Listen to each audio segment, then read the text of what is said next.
Hello family, good morning. আজ তোমার সাথে একটা মিনি ব্লগ শেয়ার করব। মিনি না, দেখতে দেখতে মোটামুটি 2 মিনিট পেরিয়েই যাবে।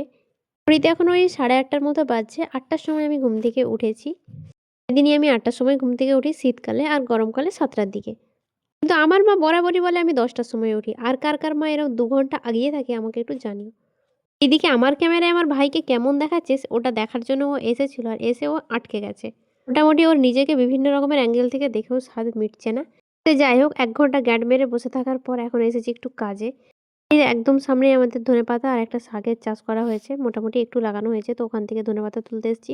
আর এই ফুলটা আমি 1 সপ্তাহ ধরে দেখছি এইরকমই আছে। মোটামুটি শীতে আমার একটা গাছেরও ফুল ফোটেনি। যদিও এই বছর খুব কম পরিমাণে গাছ লাগানো হয়েছে। তো এদিকে মোটামুটি ধনেপাতাগুলো তুলতে চলে এসেছি। আজকে মা বানাবে, মা না আমার ঠাকুমা বানাবে ধনেপাতার চাটনি। ঠাকুমার হাতে ধনেপাতার চাটনিটা এত ভালো লাগে, মানে ধনেপাতাটাকে বাটবে। ধনেপাতা বাটা মানে অসম্ভব, অসম্ভব সুন্দর লাগে তেঁতুল দিয়ে। কারা, কারা খেয়েছো আমাকে জানিও। সেই জন্য এখন ধনেপাতাগুলো তুলছিলাম। শীতকালে প্রায়শই অনেকের বাড়িতে এরকম সবজি টুকটাক লাগানো থাকে, সেরকম আমাদের বাড়িতেও আছে। বেশি কিছু না, মাত্র 2 রকমেরই শাক এবছর লাগিয়েছে। আর মাটি বেশি নেই এখানে। জায়গাতেই তো বাবা সিমেন্ট দিয়ে ঢালাই করিয়ে দিয়েছে। আর এদিকে তারপরে এসেছিলাম ব্যাংকে একটু বাবার সাথে, ব্যাংকের কাজ হয়ে যাওয়াতে তারপর এখান থেকে একটু দই আর পাউরুটি নিয়ে নিলাম।